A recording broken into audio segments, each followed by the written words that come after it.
Ugye a jogrendszernek az lenne a funkció, hogy leképezze az erkölcsi jót, szóval, hogy így amit a jelen kornak, meg az elmúlt évszázadoknak a morálfilozófiája a jóról elképzelt, és ez egy nagyon-nagyon nehéz feladat. Nagy művészetet csak fájdalomból lehet csinálni.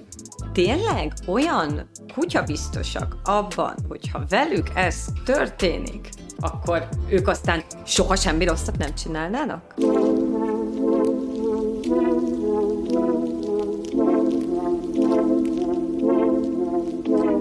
A mai témánk az, hogy a mű és a művész mennyire választható külön. Hogy az alkotó és az alkotása az teljesen egybefor, vagy pedig két különálló jelenség. Ez annak az apropóján jutott az eszünkbe, hogy 2023-ban kijött a nagy új Polanski film, ami óriási vihart kavart, mint minden egyes Polanski alkotás az elmúlt 30-40 évben, ugyanis rengetegen elítélik a rendezőt. Polanski 1977-ben megerőszakolt egy 13 éves kislányt, orálisan, vaginálisan és análisan is közösült vele, miután alkohollal leitatta és bedrogozta. Ezek nem feltételezések, ezek nem ilyen mítus vádak, ezeket maga Polanski is bíróság előtt elismerte. Mindannyian aláírhatjuk, hogy maga a cselekedet az rettenetes. Viszont ez már ugye 40 éve volt, ami természetesen nem mentesíti Polanskit a felelőssége alól, ám történtek az életében olyan események, amik úgy érzem, hogy mégis árnyalják az egész szituációt, és indokot adnak a diskurzusra az esettel kapcsolatban. Polanski 1933-ban született, majd 37-ben a szülei Franciaországból visszaköltöztek Krakóba, eredetileg is zsidó család voltak, és ott éltek, és hát a 37 az nem volt egy jó időválasztás, ugyanis 2 év múlva a nácik megszállták egész Lengyelországot, és Polanski a szüleivel együtt gettóba került, ahol a terhes anyukáját szinte azonnal kivégezték, rengeteg embert látott meghalni. Viszonylag rövid idő után sikerült megszöknie a gettóból, és egy katolikus családnál bujkált, de kijelenthetjük, hogy egy rettenetesen terhelt gyerekkor áll mögötte, amiről fogalmunk sincs, hogy egyébként mi hogy kezelnénk. Tehát, hogy már alapból így indult az élete, amit mi, normális emberek elképzelni se tudunk. Ezután jött egy melankólikus időszak, filmrendező lett, és a művészetébe ölte bele a fájdalmát. Amerikába disszidált, ahol rendkívül elismert rendezővé vált, és megismerkedett Sharon Tate-tel, akit 1968-ban feleségül is vett. A hozzá közel álló emberek mind azt mondják, hogy Polanski kivirult, vidám volt, boldog, mosolygott és élettel teli. Sharon terhes lett, 8,5 hónapos terhes volt, amikor 1969-ben a Charles Manson által vezette rasszista szekta betörte az otthonukba, és Sharont terhesen 4 barátjával együtt brutálisan lemészárolta. Polanskinak arra kellett a külföldi filmforgatásáról hazajönni, hogy a majdnem megszületett kisbabájuk, a felesége és a barátai is mind meghaltak az otthonában. Ezután egy igen erős 10 év áll mögötte, amikor saját bevallása szerint is főleg 16 és főleg 16-18 éves lányokkal folytatott szexuális viszonyt, akiknek a nagy része valószínűleg beleegyezett, ám ebbe a szúrásba esik az 1977-es Samantha Gailey-nek is az ügye, ami mondom, vitán felüli megtörtént, maga Polanski is elismerte. Hosszas bírósági pereskedés volt, igazándiból nagyon kevésre ítélték el, de még az se ült le, majd elmenekült először Londonba, aztán Franciaországba, ahol ma is él, innen alkot, és egyébként a filmes körökben ő egy ünnepelt sztár a mai napig, ugyanis megbocsájtottak neki, mert később megházasodott, és igazándiból ez a kilengés ott a 70-es, 80-es években történt meg, de azóta jó útra tért. És a kérdésem az, hogy ha kijön 2024-ben egy új Polanski film, akkor azt etikusan megnéznünk, azt lehet-e támogatni pénzzel, figyelemmel, idővel, vagy pedig igaza van a tüntetőknek, és ezzel tényleg a pedofiliát legitimizáljuk. Szerintem nagyon érdekes az, hogy melyik az a pont, amikor ebben az időintervallumban, ami eltelik a 70-es, 80-as évek között, amikor történnek egyébként ezek az által is bevallott, akár kiskorúakkal is megesett aktusok és történetek, ezek között, és egyébként ma 2023-24 között mennyi idő telik el, és hogy ebben az időszakban egyébként vajon ugyanolyan intenzitással lépnek-e fel ez ellen tiltakozók. Szerintem ez is egy tök érdekes aspektus, hogy mennyire befolyásolja az mindezt, hogy egyébként a 2010-es, 15-ös évek óta tapasztalunk egy olyan hullámot, amikor egyre több nő mer kiállni egyébként valóban megtörtént esetekkel, amik az ő bántalmazásukról, zaklatásukról szólnak. Szóval szerintem ez mindenki fontos aspektus, hogyha arról gondolkozunk, hogy ez mennyire aktuális, és elgondolkozunk azon, hogy mennyire befolyásolja a mi erről való gondolkodásunkat az, hogy egyébként mi is egy ilyen fokozódó tendenciát látunk abban, hogy nők erre felhívják a figyelmet. Szóval amikor erről gondolkozunk saját magunk számára, hogy ez erkölcsileg belefér nekünk, vagy nem, akkor tökre benne van ez, hogy mi befolyásolja azt, hogy én most ezen egyáltalán elgondolkozom. Ez szerintem egy tök fontos aspektus. Ennek ellenére viszont ez egy elévülhetetlen kérdés, azt hiszem, és a továbbiakban is fogunk majd erre példákat és különböző szempontokat hozni. Én úgy tudom, hogy amúgy őt végig elítélték.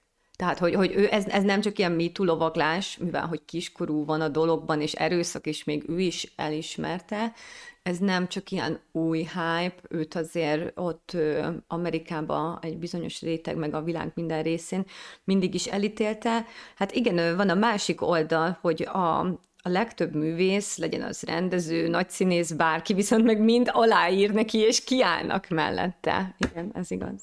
Ez is nagyon érdekes, mert hogy egyébként azért ennek a művészvilágnak a nagy része meg beáll azok mögé, a figyelemfelhívások, tiltakozások mögé, amik akár arról szólnak, hogy ezeket a helyzeteket észrevegyék, és szankcionálják, hogyha arról van szó, vagy felhívják a nők különböző szinteken történő, még mindig történő hátrányos megkülönböztetésére a figyelmet.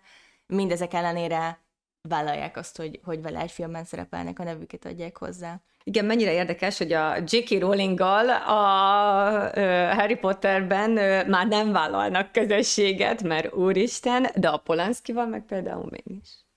Hát főleg úgy, hogy ugye ott semmilyen közvetlen fizikai dologról nincsen szó, hanem ez egy elvi vita, ami folyik. Igen, ez egy nagyon érdekes kettős mérce megint, és ez is egy fontos aspektus, hogy hogy egy nő mekkorát hibázhat. Igen, és egy férfinek mit bocsátunk meg, hiszen művész. Zsófi, te mit gondolsz a témában? Hát szerintem ugye a Rowling kiírta magát igazából a diskurzusból, tulajdonképpen a mainstream feminista diskurzusból ezekkel a kijelentéseivel. Polanski viszont be se írta magát, tehát hogy tőle igazából ő távol áll szerintem ettől az egész eszmétől, és ő neki nyilván van egy olyan megalapozottsága, így Hollywoodon belül, meg globálisan is, hogy ő igazából egy filmmogul. Tehát, hogy szerintem ez is egy érdekes kérdés, hogy nem csak egy akármilyen művészről van szó, egy filmrendezőről van szó, egy filmproducerről, akinek hatalmas tőke van a kezében. Szóval ő alapvetően egy hatalommal bíró ember. Elég nagy hatalommal bíró, és nyilván ez további kérdéseket vet fel ugye az ügyben, hogy ugye ő miért ilyen elbírálás alá esik, mondjuk. Oké, hogy mondjuk az USA-ban őt elítélték, és ugye körözik a mai napig, de és emiatt mondjuk nem is tudta átvenni az Oscar-díját, nem tudott megjelenni. Amit ugye megítéltek meg megszavaztak neki, igen, de egyébként sorra díjazzák azóta is. Persze. Tehát, hogy nyilván... És nem az a lényeg. Te tudja, hogy megkapja. Persze, igen, de azóta is Franciaországban is sorra nyeri, meg Lengyelországban is a díjakat, és legutóbb is volt egy ilyen eset, hogy feminista tüntetők ugye tüntettek az ellen, hogy megkapja valamelyik, azt hiszem, a César díjat, és emiatt mondta vissza a díjátadón való részvételét, szóval, hogy azért így kicsit neci a dolog még mindig. Ugye most, amit Nóri is mondott, hogy ugye a MeToo felfutása miatt ugye újból nagy publicitást kapnak ezek az ügyek, meg ugye a tüntetők is nagyon erőre kaptak, úgymond, meg hát a negyedik hullámos feminizmusnak is a hullámára ülve igazából ennek van egy újabb felfutása ennek az egész történetnek, mindezt úgy, hogy egyébként maga az áldozat ugye már többször is nyilvánosan megbocsátott Polanszkinak, ők ketten megállapodtak, valamekkora összeget fizetett, úgy tudom, Polanszki, nem tudom, ezt hogy mondják, milyen nem kártérítés, de ilyen... Mindegy, szóval, hogy az a lényeg, hogy Polanszkinak megbocsátott nyilvánosan is az áldozata, és ő szeretné is, hogy amúgy lezárják ezt az ügyet, és ne foglalkozzanak vele. Ugye azért ez az áldozatnak is egy tök nagy teher, hogy egyébként nem elég, hogy traumatizálva volt egyszer az életében, de ugye a hatalmas média publicitás miatt, meg ez egész életére kihat tulajdonképpen, és még most is nem tudom hány évesen, 50 pluszos nő, és egy folyamatos terrorba tölti szegény az életét. Hát igen, hogy folyamatosan zaklatják őt újságírók, meg a sajtó, meg mindenféle interjúkat csinálnak vele, meg riportfilmeket, meg mindenféle, hogy mondja el újra és újra egyébként az ő traumájának a történetét, és ugye ezzel, szóval van egy ilyen hisztéria ugye a sajtóban, és jobban érdekli őket a média szenzáció, mint maga az igazságnak a felderítése és az igazságtétel, úgymond az elkövetőn.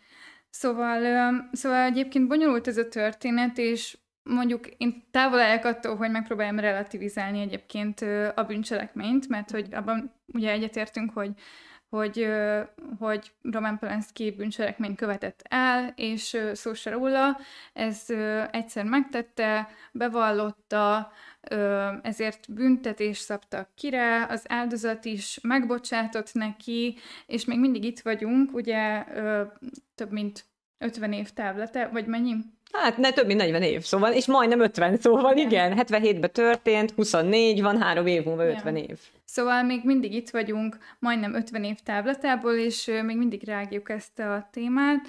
És szóval az is ott van, hogy a jelenből próbáljuk a múltnak az erkölcseit ugye felülvizsgálni és számon kérni. Szóval ez mindig nehéz, amikor a jelenből kell egy régi kornak a bűncselekményét megítélni, bár azt hiszem a gyerekpedofilia akkor is végtelenül elítélendő bűn volt, viszont valami nevetséges volt rá a büntetés. Hogyha maxot szabnak ki neki, akkor kellett volna 3 évet leülnie, ami nonsens. De az 5 vádpontból megalkudott úgy a bírósággal, hogy egyetlen egy vádpontba kellett magát bűnösnek vallania, ez pedig az, hogy kiskorúval közösült, de az nem, hogy bedrogozta, hogy erőszakosan, hogy mindegy. Szóval szörnyű, hogy meg tudott alkudni, és 90 nap volt, amire a bíróság azt mondta, hogy jó, akkor annyit le kell ülni, 90 napot, de még ezt is úgy, hogy nem ám azonnal, mert ő akkor Európába forgatott, és hogy mehessen el még megcsinálni azt a forgatást, és akkor utána, és abból is végül is csak 42 napot egy részletbe, és a másik 48-at majd egy másik részletbe. És az első 42 napot azt leülte, ugye, majd mikor szabadlábon volt és forgatott, a bírónak a kezébe került pár kép, ahogy az Oktoberfesten Németországban igencsak fiatal lányokkal vigyorog, és ezt annyira felháborítónak tartotta, hogy elkezdett ugye nyilatkozni mindenhol, és akkor szó volt arról, hogy esetleg még nem csak a 48. napot kell leülnie, hanem utána ennél sokkal többet is, úgyhogy vett gyorsan egy repjegyet Londonba, és meglógott. Én ezen tök sokat gondolkoztam, hogy nem évült el? Hát eltelt 40 év, hát a gyilkosságok elévülnek 25 év alatt, hát hogy nem évült el? És utána olvastam, és azért, mert a Polanski már bűnösnek vallotta magát, így már nem évül el. És ez milyen érdekes. Mármint, hogy nekem annyira nonsens. És ez a jogalkotással a bajom, hogy egy csomó dolog annyira nonsens benne, hogy nem attól évül el valami, hogy valaki bűnösnek vallotta magát, vagy sem, hanem egyszerűen ebben én is hiszek, hogy 30 évre visszamenőleg már nem, hogyha már 30 évig valaki nem csinál utána rosszat, akkor az én szememben az kiváltotta a börtönbüntetést, mert úgy gondolom, hogy ez a börtönnek a lényege, hogy megtanulja, hogy ne csináljon semmi rosszat. Márpedig, ha valaki utána 30 évig nem csinál rosszat, akkor én már azért nem tenném börtönbe. Szerintem ez az elévülésnek alapvetően az erkölcsi logikája. És az, hogy bűnösnek vallotta magát vagy sem, az az elévülés szempontjából szerintem nem szabadna, hogy számítson, de mivel, hogy ő már bevallotta magát bűnösnek, egész életében nem fog tudni ez az ügy elévülni. Ez 77-ben történt, és szörnyű dolog, elismerem, viszont lezárult ez a korszaka, ezerszer megbánta már biztos ő is, azóta már elvett valakit, de egy rendes házas ember életét éli. Szerintem gyakorolnunk kell a krisztusi megbocsátást, és egyszerűen meg kell neki bocsátanunk. Tulajdonképpen nekem nem is volt ez így a homlokterébe a gondolataimnak, hogy amúgy neki ilyen a története, és hogy egyébként emiatt az ő filmjét bojkottálni kéne, de hozzáteszem, amúgy a filmje sem. Szóval, hogy én azt hiszem, hogy nem fejtettem volna vissza, vagy nem találtam volna rá arra, hogy ő milyen sztorival jön, és ezt a filmet valószínűleg nem ez alapján néztem, avagy nem néztem volna meg. Aztán mikor egyébként láttam, hogy a Zongoristát ő rendezte, meg hogy így ez az ő egyébként elég erősen életrajzi ihletésű filmje. Igen. Akkor én nekem ott vált egy kicsit személyesebbé ez a történet, mert hogy azt láttam, és az tök nagy hatást gyakorolt rám. Rám is. És igen, szóval nekem inkább az érdekes kérdés ebben, hogy mondjuk máshogy nézném meg most, hogyha újra nézném azt a filmet, vagy más értelmet nyere az, ahogy amiatt megtörténik. És akkor ez is sok mindent kinyit, hogy azok a traumák kellettek-e ahhoz, hogy ma ilyet tudjon alkotni, egyébként valószínűleg igen. És hogy mondjuk ez a történet mit tanít neki, ha már ennyire pszichologizálni akarjuk az ő jelentőségét, de szerintem ami még egy ilyen érdekes kérdés ebben, hogy egyébként ez a mi erkölcsi dilemmánk-e. Szóval, hogy kell-e, hogy ez számunkra egy ilyen eldöntendő dolog legyen, vagy ezt letehetjük magunkkal annak a tudatában, hogy az intézményrendszer, a jogrend egyébként cselekedett, vagy nem cselekedett, ebben az ügyben hogyan jártál. És szerintem én ebben azon az állásponton vagyok, természetesen, hogy nem érdemes a homokba dugni a fejünket, és tök jó, hogyha tudjuk azt, hogy ki az az ember, akinek a filmjét nézzük, és mi az a kontextus. És ennek része igen az, hogy vannak nagyon megkérdőjelezhető, és egyébként maximálisan elintélendő részei a múltjának, ahogy vannak több olyan trauma is a múltjában, amiben roppannak bele emberek, vagy beleroppanhatnak, és neki meg művészete alakult ki ebből. De hogy szerintem ránk marad az, hogy eldöntsük ebben a helyzetben, hogy melyik oldalon állunk, mert egyébként a jog nem tudott nemzetközi szinten átívelően ebben döntést hozni, vagy megállapodásra jutni, vagy valami univerzális igazságot kimondani ezzel az üggyel kapcsolatban. Szerintem a tökéletes jogrendszer nem létezik. Az, ami meg most van jog úgy általában mindenhol, az meg még mintha nem is akarna tökéletes lenni, tehát hogy az meg egyszerűen olyan messze áll a tökéletestől, hogy még a tökéletlen is egy jó kifejezés ahhoz képest, amilyen a jogrendszer jelenleg. Úgyhogy én nem tudom levenni a felelősséget az egyén válláról, úgy általában véve, hogy mindig felül kell bírálni azt, amit kapunk. Nem lehet azt elfogadni, hogy azért, mert szabad, attól jó. Nem lehet azt elfogadni, hogy azért, mert illegális valami, attól az rossz. Egyszerűen olyan szörnyű a jogrendszerünk, hogy tele van hézaggal, és egyáltalán nem életszerű. Csak a jogrendszer védelmében, hogy azért ugye nagyon-nagyon nehéz szerintem. Ugye a jogrendszernek az lenne a funkció, hogy leképezze az erkölcsi jót, szóval, hogy így amit a jelen kornak, meg az elmúlt évszázadoknak a morálfilozófiája a jóról elképzelt, és ez egy nagyon-nagyon nehéz feladat. Szóval, hogy ilyen szempontból talán soha nem lesz tökéletes jogalkotás, meg ítéletalkotás, mert ugye az nem is a mi feladatunk. Azt hiszem, az is az emberek baja, azon túl, ami történt, hogy nem lett az igazságszolgáltatásnak igazságtéve. Hogy végül is elmenekülhetett, végül is nem is kellett leülnie. És talán, ha ott akkor mondjuk kiszabták volna rá azt a 3 évet, és azt leüli, akkor szerintem már elengedték volna az emberek ezt a szitút. Csak ebben szerintem még az is tök fontos aspektus, hogy egyébként ki az, akinek lehetősége van arra, hogy konkrétan repülőjegyet vegyen, igen, és pár óra múlva már egy másik ország légterében legyen, és gyakorlatilag ne kaphassa el senki, és szóval, hogy a hatóság ne érjen utána. És hogy amikor átlépi véletlenül egy olyan országnak a határát, ahol amúgy ő elítélhető lenne, akkor ki tudja fizetni azt a hatalmas büntetést.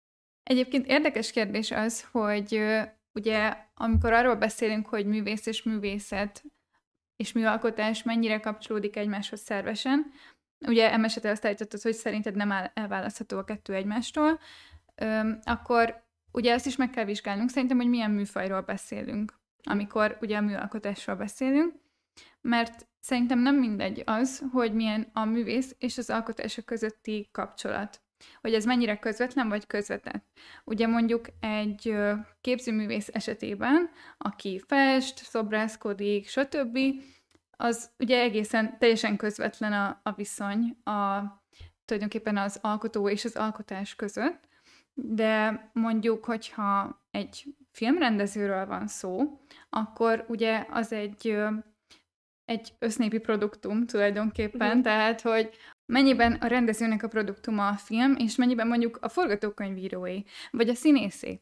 Tehát, hogy ott annyi embernek a produktuma és a művészi alkotása és expressziója egyesül mondjuk egy film esetében, hogy szerintem egy kicsit elnagyoló lenne azt állítani, hogy mondjuk egy ember alkotása egy film, mondjuk a rendezői. Nyilván neki nagyon élesen jelenik meg az ő művészi szemléletmódja, meg minden úgy lesz, úgymond, ahogyan ő szeretné, de ettől függetlenül szerintem nem hanyagolhatjuk el azt, hogy ez nem egy embernek az expressziója feltétlenül, és ugye benne van az is, hogy azért nagyon sok más aspektus is hatással van arra, hogy egy film milyen lesz, tehát, hogy mondjuk mire ad pénzt a stúdió, vagy éppen mit akarnak látni a nézők. Ez azért nagyon tőkeorientált, vagy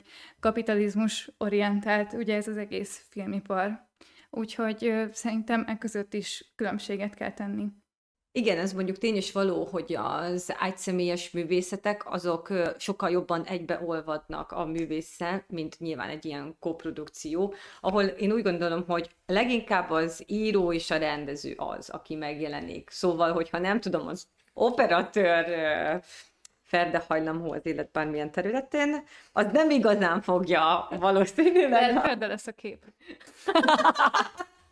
Igen, azon túl, hogy a kép ferde lesz, azon túl azért annyira nem jelenik meg élesen magában a művészetben az ő eszméje és ideológiája. Az író és a rendező viszont szervesen belekerül egy filmbe, úgyhogy ott ők sokkal jobban megjelennek, de igen, ilyen szempontból tök bunkóság egy filmet bojkottálni, és az összes színésznek, asszisztensnek, díszlettervezőnek, meg még ki tudja hány embernek a munkáját ugyanúgy nullásnak megítélni. Uh-huh. Hát igen, meg ugye itt ugye létezik azt Hollywoodban ez a sztárkultusz, amit ugye hát saját maguknak építettek fel anno, amikor ez az egész hollywoodi kultúra kialakult, ugye a 20. század elején, közepén. Ugye ők nagyon tudatosan építették ezt fel, hogy ugye a médiával és a sajtóval összhangban az, hogy egyes sztárokról, színészekről, rendezőkről milyen imidzset alakítanak ki, és ugye akkor még a média és a stúdiók egymás kezére játszottak, meg egymás keze alá dolgoztak. És ugye ezt így tudták létrehozni, így tudták igazából felemelni nagyon magasra ezeket az embereket, akik részt vettek ezekben a produkciókban, és meg tudták őrizni hosszú távon is ezeket a teljesen tudatosan kialakított imidzseket. És ugye hát a social media korában, meg hát ez elkezdődött már egy kicsit korábban is, mondjuk pont a 70-es években volt Hollywoodnak egy ilyen elég negatív, rossz korszaka, és akkor, tehát egy ilyen kicsit ilyen pesszimista, melankolikus korszak volt, ugye akkor történt maga az eset is, amiről beszélünk, meg hát akkor született Polanskinek pont az egyik legfontosabb filmje ugye a Chinatown, és az is tükrözi abszolút ezt a melankóliát, ezt az alapvető ilyen amerikai csalódottságot, ami a társadalomban is így leszivárgott, nagyon diszonáns a film, és nagyon zavart, szóval, jó, hogy... ha 74-ben volt, akkor 5 évvel a tragédia után, szóval el tudom képzelni, micsoda melankólia volt benne, amikor ezt a filmet csinálta. Hát igen, és egyébként még egy ilyen gyors visszacsatolás a tragédiára, mármint ugye a Sharon Tate gyilkosságra gondolsz, hogy egyébként félelmetes az, hogy 68-ban azt hiszem Polanski első hollywoodi filmje a Rosemary's Baby volt, az egy 68-as film, és ugye az arról szól, az egy horror, ilyen pszichotriller horror műfaj, és az igazából egy terhes nőnek a pszichés, hát ilyen, tulajdonképpen ilyen őrületéről szól ez a film, és hogy így nem tudom, magát az ördögöt hordja ki ugye a hasában, és hát egy ilyen elég borzalmas film, és ugye ez ment a moziba, amikor ugye a terhes feleségét meggyilkolták. Szóval, hogy így, ez meg így tetézi szerintem. Nekem, ami ilyen tetéző összecsengés volt, hogy ugye az anyukáját is terhesen lelőtték. És transzgenerációsan utána a feleségével is végig kellett ezt élnie. Igen, hát én így értettem, amikor utána olvastam, hogy amikor a gettóba került, a gettóba kerültek a szülei, akkor az apukája, ő egyébként túlélte a gettót, bár szörnyű körülmények között, de a terhes anyukáját azonnal előtték. Igen. Szóval, hogy visszatérve Hollywoodra, szóval tudatosan felépítették ezt a sztárkultuszt, és ugye ennek látjuk ma is egy ilyen összeomlását tulajdonképpen. Ugye a mai világban már a bulvársajtó az pont, hogy szeretné lerombolni ugye a sztároknak ezt az imázsát, mert ez adja a szenzációt egyszerűen, ez érdekli az embereket, és nyilván a social media korában már nem is fenntarthatóak ezek az ideáltípusok, nyilván mindenkiről mindent lehet ma már tudni, és ugye ezzel is, nem tudom, megjelenik valahogy így az embereknek a csalódottsága ebben, hogy jaj, a nagy sztár hibázott, és mondjuk ő is esendő ember, és ő is követel bűnöket, és erkölcsileg megkérdőjelezhető, és nem tudjuk piedesztálra emelni úgy, ahogyan szeretnénk, mert hogy az embereknek van erre egy igénye, hogy hát az, aki kimagasló teljesítményt csinál, az minden bizonnyal nem csak zseni, hanem még mellette egy szent is. Na most nyilván ez nem nincs így, és emiatt ugye az emberek csalódottak, és valahogy így, mint hogyha így számon kérnénk, hogy hát, hogy miért nem kiváló ember ez, aki egyébként kiválót alkot. Igen, persze megjelent egyfajta csalódottsága, hogy rá kellett jönni az embereknek, hogy úristen, a sztárok is szarnak, és a sztárok is emberek, de aztán ez szerintem átcsapott egy másik jelenségbe, aminek szerintem az egyik legjobb képviselője az a Jennifer Lawrence, aki lényegében csak az esendőségéről híres, meg hogy hamburgert teszik, és fingik, és nem tudom, és minden egyes sztoria mindig ilyen végtelen emberi, és mindig is ez a igazi lánya, hogy mondják, az a lánya szomszédból. De hogy ez is szerintem ez is egy image-nek a része. Igen, ez az ő image-e, hogy... Fenntarthatóbb, ugye? Sokkal inkább fenntartható, bár biztos rajta is van egy ilyen pressure, hogy neki meg mindig viccesnek kell lenni. Igen. Hogy ő már nem mondhat csak úgy valamit, hanem annak mindig valami nagyon meghökkentő, és nagyon viccesnek kell lenni. Na mindegy. Igen, ő az, aki pofára esett az Oscar gálán, nem? Ez, igen. De neki mindig van valami ellesése, vagy ő mindig mond valamit, meg úgy általában véve részek, tehát hogy általában történik is vele valami. Jó, hogy így is lehet sztárnak lenni, és... Igen, és ilyen szempontból én örülök, hogy lerombolódott ez a hollywoodi sztárkultusz, és egyébként az ilyen Jennifer Lawrence-ek is híresek tudtak lenni, és az esendőségük is megkapó az emberek számára. Hát ennyiben az esendőség, hogyha ez kimerül egyébként a hétköznapi emberi szükségletek kielégítésében, és egyébként az apró kis szó szerint csetlésben, botlásban, de hogyha ugye ez már szembe megy mondjuk a kor erkölcseivel, akkor az már egyből egy ilyen megbocsáthatatlan, és akkor kapát kaszát ragadnak az emberek.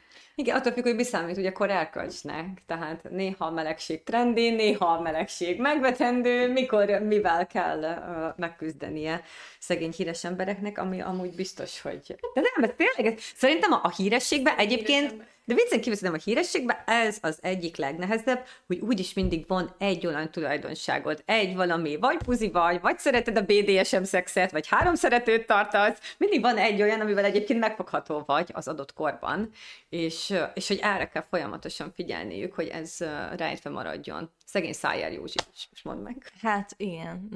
Igen, szóval, hogy egyébként azért én általában tudok empatizálni mindenkivel, de hogy így azokkal talán a legkevésbé, akik amúgy ma már szerintem, ha belemész ebbe a mezőbe, belelépsz, és híressé válsz, akkor tudod, hogy ez milyen következményekkel jár. Tudod, hogy nem egy ügynökség fogja kialakítani a rólad alkotott képet, hanem egyébként emberek fogják, és paparazzik fogják követni minden lépésedet, és nem tudom, szóval aki ezt vállalja, és ennek akarja a jó oldalait, és a rengeteg pénzt, és a felfoghatatlan hírnevet, azt szerintem viselje el az árnyoldalait. Szóval. Az utcáról áll, az ne csodálkozzon, hogy... És akkor ebben az nem tartozik bele nyilván, hogy egy tragédia történik a családjával, és kiírtják, mert hogy azt meg nyilván senki nem érdemli meg, hogy az felfoghatatlan, de hogy...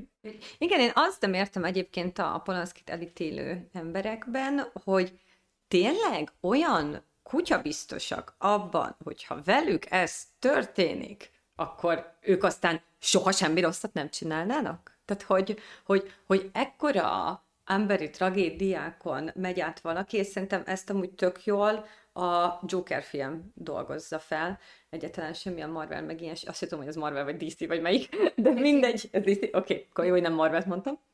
Szóval, hogy semmi ilyen filmet nem fogyasztok, ez az egyetlen, amit láttam, ezt viszont nagyon jónak tartom. És ugye az is arról szól, hogy szegény Joker alapvetően nem lett volna egy rossz karakter, ő nem volt egy rossz ember, hanem a társadalom tette szociopatává, és a társadalom rontotta meg az élet tragédiákkal. És szerintem ez történt a Polanszkiban is, tehát hogy ő nem gonosznak meg rossznak született, hanem a társadalom tette ezzé, és egyszerűen nem tudom úgy elítélni, hogy hála az Istennek velem ezek a dolgok nem történtek meg, tehát nem tudom kijelenteni, hogy én biztos semmit nem csináltam volna azután, ami vele történt. Érdekes ez egyébként, mert mégis létezik egy ilyen, úgymond egy ilyen művészet toposz, így a tragédiák és a szenvedés körül. Tehát létezik az az elképzelés, vagy az az állítás, hogy ugye nagy művészetet csak fájdalomból lehet csinálni. És hogy alapvetően a boldogságból és a kiegyensúlyozottságból és a mentális tisztaságból nem születik nagy művészet, mert hát a fájdalom és a szenvedés az, ami olyan transformációs erőket tud felszabadítani valakiben, az egyénben, amit ki tud fejezni a művészetében. Ugye ez a 20. században bontakozott ki szerintem így a legjobban, ugye az avantgárd művészetekben, amikor valóban a művészet elkezdett arról szólni, hogy az egyén, a művész ki tudja fejezni egyébként saját magát, a belső világát, és ugye absztrakt módon tudja megjeleníteni, és akkor már nem tehát hogy vizuálisan már nem a létező világot, a láthatót ábrázolták, hanem a láthatatlant, a belső világot. És ugye ez nagyon jellemző mondjuk az irodalomra is, tehát hogy ott is ez abszolút jelen van, tehát hogy a pszichoanalitikus irodalom, ugye Virginia Woolf, és ugye a pszichoanalízis és a pszichológia tudományának a felfutásával ez így kéz a kézben járt, és abszolút így teret nyert. Meg hát, hogyha belegondolunk abba, hogy milyen költőket és írókat tanulunk az iskolába, tehát ezen növünk fel, ezt vedik már kicsi korunktól a fejükbe ezeknek a teljesen elmeháborodott íróknak és költőknek hát a József Attila az full kuka, hát az tök hülye volt. A Csár Géza az hódrogos, lelőtte a feleségét, és mi ennek az embernek olvastatjuk gyerekekkel az írásait. Neki volt a nagybátyja, a Kosztolányi Dezső, amelyik szétkokózta magát, az is tök hülye volt. Az Adi, az 4-5 liter bort ivott meg minden nap, és rendszeresen talicskával tolták haza. Mi ezeknek az embereknek érmet adunk, meg szobrot állítunk, és a gyerekekbe az ő elmeháborodott elképzeléseiket pumpáljuk bele. Egyébként ez nonsens, szerintem. Jó, hát azért, szóval ebben is, tehát hogy itt is szerintem érdemes mondjuk egyéneket külön megvizsgálni, tehát ők sem úgy születtek, ugye, hogy... A József Attila, meg a Kosztolányi is, amúgy elmondom, utána néztem is, de nem kokóval a szájába születtek. Jó, de már 10 pár évesen is nagyon kattantak voltak. Jó, szóval, hogy szerintem érdemes egyénenként is megvizsgálni, mert születnek, mondjuk tegyük fel, hogy ők mind nagyon-nagyon tehetségesen születtek, és ők elkezdtek korán alkotni, és az mondjuk nagyon magas színvonalú művészet volt, meg nagyon magas színvonalú irodalom volt, és ők rájuk fel is figyeltek, mint például ugye a Csár Géza is nagyon rövid ideig élt, és József Attila is. Amúgy a Csár Géza 31 évesen halt meg, József Attila 32, második Szaturnusz visszatérés, tehát nagyon nem volt jó az irány. Vagy bocsánat, igen, ez az vicc az egészben, hogy a második Szaturnusz visszatérés szokta az embert elvinni, de őket már az első. Hát igen, mondjuk tettek is érte. Igen, de nagyon nem volt jó az irány. Igen, de amúgy bocsi, szóval József Attilának rohadtul traumatikus volt a gyerekkora. Jó, igen. Szóval, hogy így nem kicsit, hanem így nagyon. Igen. Meg az is biztos, hogy ezek az emberek mind az átlagnál sokkal érzékenyebbek voltak, és azért is váltak függővé, és a függőség meg elmeháborította őket, és utána ez képződik le az írásokban.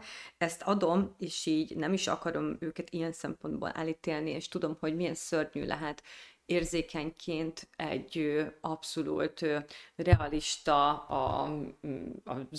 a fű zöld, az ég kék, és te kussolsz világban élni. Tényleg szörnyű lehetett nekik, de akkor se romanticizálnám őket ennyire. És amit meg még jobban utálok, hogy nem tudom nektek milyen volt az irodalom óra, ti végül is művészettörére jártatok, úgyhogy nektek biztos mondták, de hogy nekünk az iskolába ezeket amúgy nem mondták el. Tehát, hogy el kellett olvasni, tudni kellett mindent, de a lényeget igazándiból nem mondták el. Tehát, hogy kicsit olyan becsapva éreztem magam, amikor már bőven felnőtt fejjel így rá kellett jönnöm ezekre. Szerintem tök nagy ködösítés. Szóval, hogy ami az én emlékem ezzel kapcsolatban az, hogy így hogy így próbál a tanár valahogy úgy beszélni erről, hogy egyébként ne derüljön ki, hogy itt amúgy durva szerhasználat van a dologban, vagy szexfüggőség, vagy valami, vagy bármilyen. És te értsd meg a műveit, és te elemezd le, anélkül, hogy tudnád, hogy egyébként ő miken ment át, és hát ugye te sem mentél át azon, hála az Istennek, tehát egyébként hogy tudnád így megérteni igazán, hogy ő miről beszél? Ez olyan, mint mikor valaki azt akarja nekem mondani, hogy úgy akar egy pszichológus drogosokat leszoktatni, hogy ő még nem drogozott. Hogy merészeled? Honnan tudnád, hogy mind megy át az a szegény ember, amikor te még az életedben nem mentél át rajta? Én mindig azt mondom, hogy engem olyan ne szoktasson le senkiről, aki nem volt függő. Szerintem egyébként az egész kultúránkra jellemző ugye a személyiség defektusainak a romanticizálása, igen, ahogyan te is mondtad.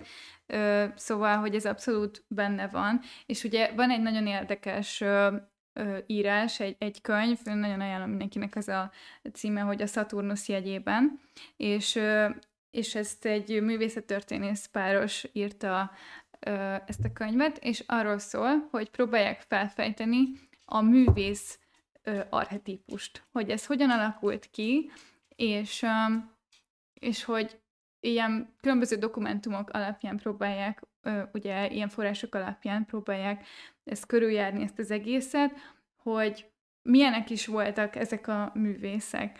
És ugye ebben nagyon benne van mindenféle mocskos aljas dolog, ami mai szemmel nézve már tényleg ilyen elfogadhatatlan, de ugye ezek nagyon régen történtek, tehát hogy ezek nem voltak egyébként kimagasló, vagy tehát, hogy ezek nem voltak abban az időben. Pontosan, igen. Szóval, hogy nem vonható le azért ilyen következtetés, hogy hát a művészek azok sokkal, nem tudom, sokkal hajlamosabbak mondjuk bűnelkövetésre, vagy ilyesmi. Még akkor sem, hogyha ezt így szeretjük ugye kiemelni.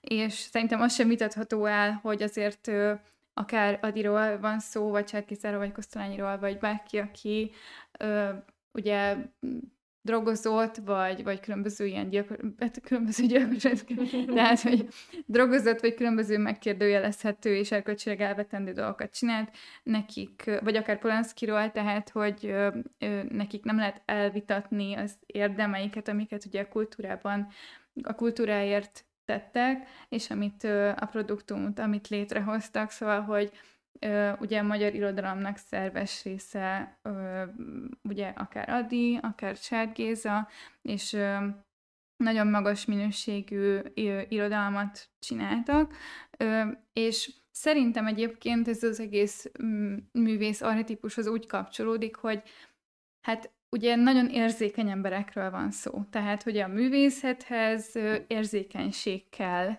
és ugye a Szaturnusz jegyében azért hozza ezt a címet, mert hogy ezt valahogyan így az asztrológián keresztül, szimbólumrendszeren keresztül a melankóliához kapcsolták. Tehát, hogy az volt a feltevés, hogy a művész természete alapvetően melankolikus, tehát, hogy a melankolikus természet kell ahhoz, hogy valaki olyan érzékenységgel tudjon művészetet csinálni, és ugye ez a melankólia, ez egyfajta befelé fordulás, egyfajta nagyfokú érzékenység, érzelmesség, és hogyha egy ilyen természetre, vagy egy ilyen természet sokkal könnyebben csúszik rá mondjuk drogokra, és sokkal érzékenyebben reagál a külvilágnak a különböző hatásaira. Ugye Csárt Géza is szolgált a fronton, szóval ugye első világháborúban, stb. Mindegy, és ugye ott is csúszott rá a morfiumra, tehát hogy ő morfium függő volt, és annyira függő volt, hogy az már így menthetetlen volt, és teljesen elvesztette az épp elméjét. Úgyhogy ez vezetett aztán a tragédiájához, és utána ez már ugye nyilván egy olyan szint után már képtelenné tette az írásra is. Szóval, hogy már nem tudott már funkcionálni. Mondjuk ezzel ellentétes példa az, hogy hány író van, akinek meg, vagy alkotó, tehát bármilyen művész, akinek meg kimondottan jól állnak a halucinogén kábítószerek. De most miért komolyan az Aldous Huxley óriásiakat alkotott utána.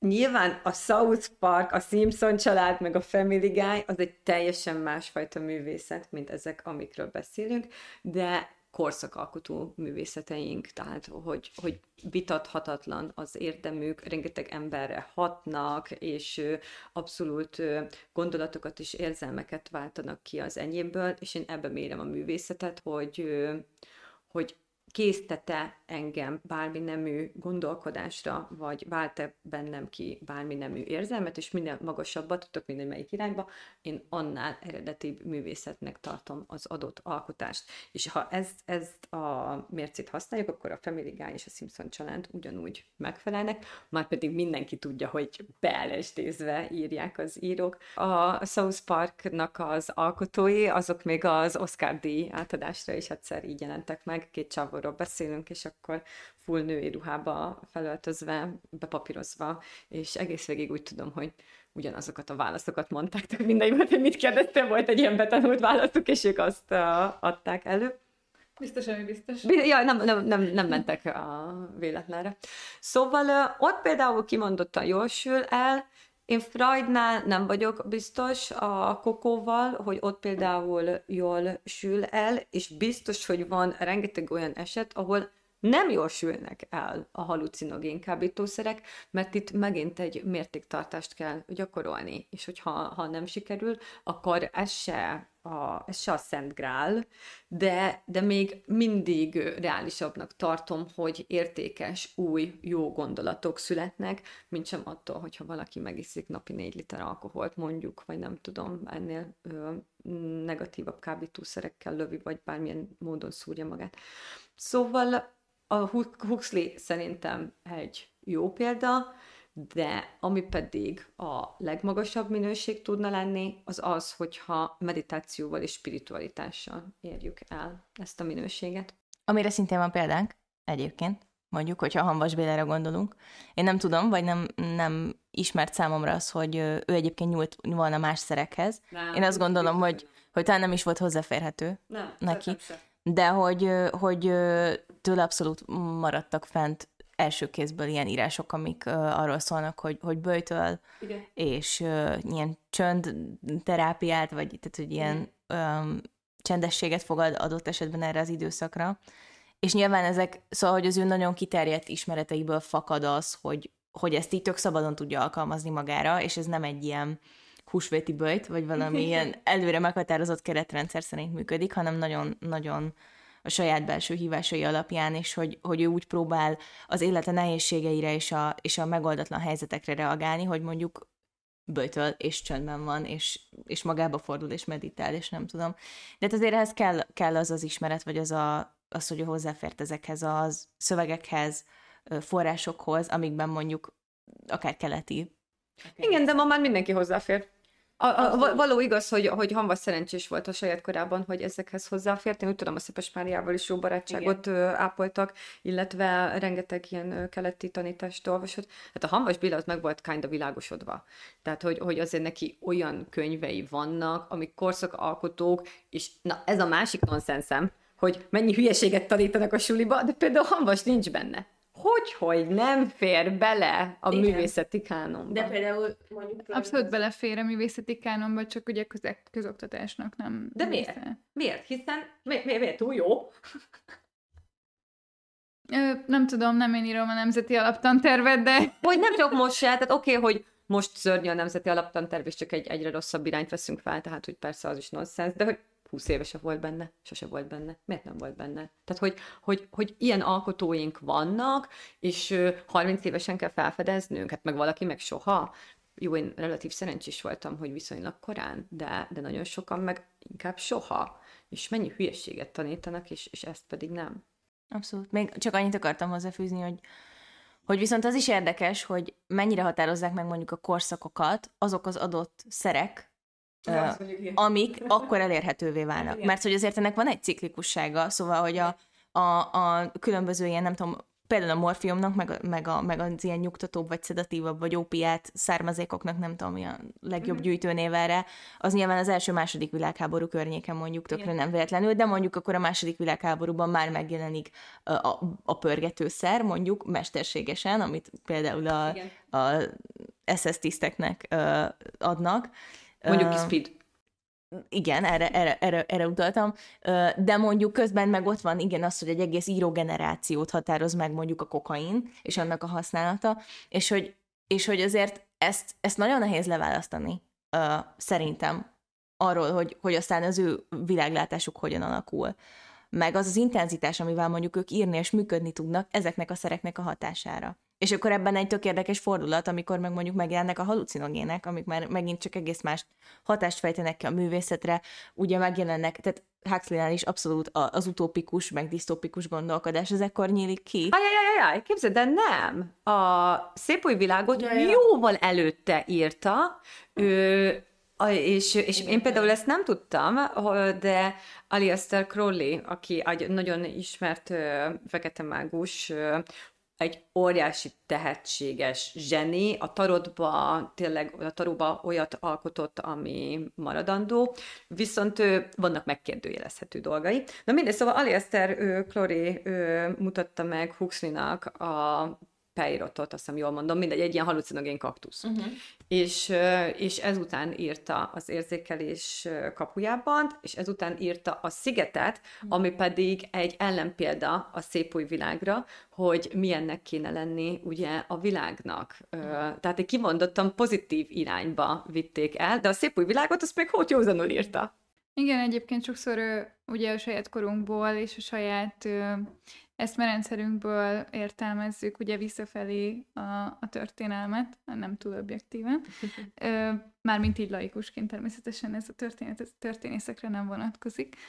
De például, amikor ugye a pszichoanalízis, ugye a kokain korában, ugye már említettük Freudot, a pszichoanalízis atya, ő maga is ugye éltek ezekkel a szerekkel elég keményen, és érdekes számomra, hogy ő írt egy tanulmányt a Leonardo da Vinciről, hogy próbálta az ő művészetét, vagy a művészetén keresztül és a rendelkezésére álló írásos forrásanyagokon keresztül értelmezni Da Vincinek a pszichés működését, és akkor nyilván az ő iskolájának megfelelően olyan következtetéseket vont le, hogy a Da Vinci, ugye mivel Da Vinci törvénytelen gyerek volt, ezért őt ez biztosan traumatizálta, az, hogy nem az anyjánál nevelkedett, hanem az apjánál, aki egyébként sokkal jómódúbb volt, mint az anyja, viszont ugyanúgy a testvéreivel nevelkedett, és az is, hogy homoszexuális volt, és hogy ez látszik a képein. De ezt a Freud találta ki, ez igazából nem bizonyított, nem? Hát az, hogy ezeket a tényeket nem a Freud találta ki, de hogy ő jutott olyan megkérdőjelezhető következtetésekre, amiket már azóta ugye sokan, mint ahogy a pszichoanalízis módszerét is, azért sokan azóta felülvizsgálták, és rámutattak ennek a fogyatékosságaira, meg hiányosságaira. De hogy érdekes volt számomra, hogy mondjuk abból a nézőpontból ugye próbálták így megfejteni a művészi pszichét és a zsenialitást, és akkor ugye a traumákon keresztül próbálta értelmezni. Szerintem egy ilyen érdekes gondolatkísérletként lehet erre tekinteni. És amikor ugye mondjuk a Polanszkinál arról beszéltünk, hogy mindig talált mondjuk egy pártfogót, és ezért ugye mindig kicsusszant éppen annak az országnak a hatóságának a kezéből, mert mindig valaki aztán mentette őt.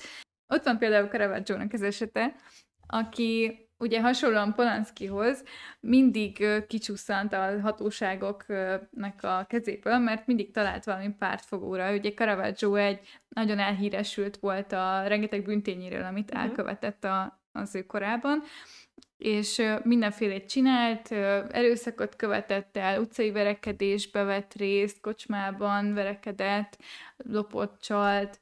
Volt egyszer, hogy meggyilkolta véletlenül az egyik ellenlábasát. Valami pénz volt a dologban persze, és annyira megsebesítették egymást, valami labdajáték után, hogy az ellenfele belehalt a sérüléseikbe, és ugye őt emiatt elítélték, és ugye ki is tiltották Rómából, és Rómából Máltára menekült.